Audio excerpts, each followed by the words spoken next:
कपालभाति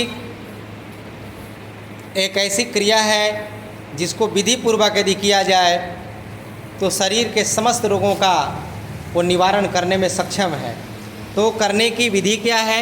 सबसे पहले हम सिद्धासन, सुखासन या पद्मासन में बैठ जाते हैं। फिर दोनों हथेलियों को ध्यान मुद्रा में लगा लेते हैं। ध्यान मुद्रा अर्थात अंगूठा और तर्जनी के अग्रभाग को मिला लेते हैं। बाकी तीनों अंगुलियों को सीधा रखते हैं और दोनों हथेलियों को हम अपने घुटने के ऊपर ला के रखते हैं और पीछे हथेली को करिए, केहूनी को थोड़ा मोड़ देते हैं और हथेली आसमान की तरफ सीधी हो जाए। मेरुदंड को सीधा रखते हुए आँख को बंद कर लेते हैं कोमलतापूर्वक और नाक से झटके से सांस को बाहर फेंकना है। जैसे हम बचपन से छींकते आ रहे हैं। छींकने का मतलब ही है कि शरीर विजातीय तत्व को, टॉक्सिन को शरीर के अंदर घुसने नहीं देना चाहता है, वो प्रवेश नहीं होने देना चाहता है, इसलिए अचानक छींक आती है और टॉक्सिन बाहर निकल जाते हैं। ठीक वही क्रिया उसी से लिया गया है। या यूँ कहें, कभी हम लोहार भाई के पास जाते हैं तो एक भाती होता है, चमड़े का उसका पेट होता है, रस्सी लगा होता है और जैसे ही हम उसे बाहर की तरफ खींचते हैं तो उसका पेट सटता है और नली के द्वारा जो हवा बाहर आती है उससे कोयला जलने लगता है, लाल हो जाता है और लोहे को गला करके, पिघला करके उसकी आकृति में परिवर्तन करा देता है। तो यहाँ से कपालभाति लिया गया है और कपालभाति में झटके से नाक से सांस को बाहर फेंकिए। आपका पेट, सांस लेना नहीं बहन जी, सांस को केवल फेंकना है, अपने आप भर जाएगा। जैसे स्पंज को दबाते हैं, छोड़ते ही हवा भर जाती है, ठीक उसी प्रकार आपका ध्यान केवल और केवल सांसों को छोड़ने पर ही टिका होना चाहिए। अब इस अभ्यास को जब आप करेंगे तो बार बार पेट का आकुंचन और प्रसारण हो रहा है।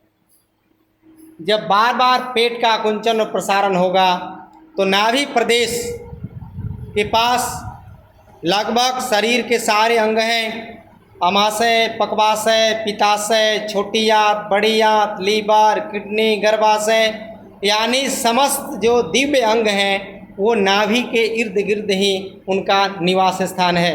अर्थात हम सारे अंगों के लिए अभ्यास कर रहे हैं, सारे अंग एक्टिव हो रहे हैं। यदि वो पीठ को सीधा रखेंगे, पीठ को तान के रखना है और कपालभाति का अभ्यास कम से कम 15 मिनट करना चाहिए। यदि कोई बड़ी बीमारी हो गई है तो आधा आधा घंटा, 1 घंटा भी इसे किया जा सकता है, लेकिन इसे 5 मिनट से लेकर के 15 मिनट तक शुभ शुभ सोचिए। कपालभाति करते समय सावधानियों को भी ध्यान में रखना है। विशेष करके माताओं बहनों को पीरियड्स के दौरान, मासिक धर्म के दौरान और गर्भावस्था के दौरान, प्रेगनेंसी के दौरान कपालभाति का अभ्यास नहीं करना है। यदि कोई ऑपरेशन हुआ हो तो 6 महीने तक कपालभाति का अभ्यास नहीं करते हैं। यदि हाई ब्लड प्रेशर हो तो कपालभाति का अभ्यास बहुत धीमी गति में करते हैं या रोक देते हैं। लगातार करते जाइए। हार्ट ब्लॉकेज, कोलेस्ट्रॉल, ट्राइग्लिसराइड, घुटना दर्द, कमर दर्द, गठिया, सियाटिका, गैस, कब्ज, कैंसर, थायराइड, सर दर्द, माइग्रेन अर्थात मोटापा, सभी रोगों के लिए एक ही अभ्यास। पीठ ठीक करे बाबू, पीठ को टाइट करके बैठना है, सीधा करके, और ध्यान लगाइए नाभि प्रदेश पर। नाभि प्रदेश पर ध्यान लगाकर मन में ओम ओम का जाप करिए।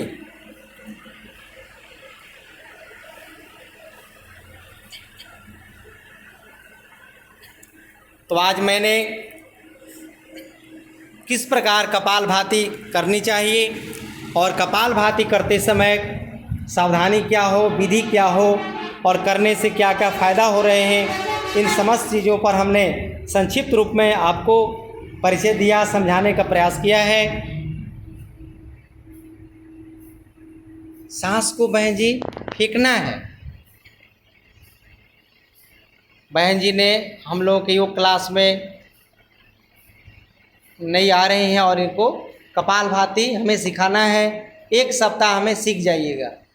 सांस लेना नहीं है आपको, केवल फेंकना है। नाक से फूकिए। लगे रहना है।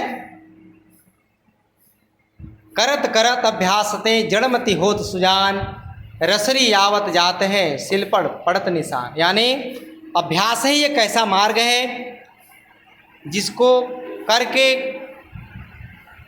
हम कठिन से कठिन मार्ग को आसान कर सकते हैं।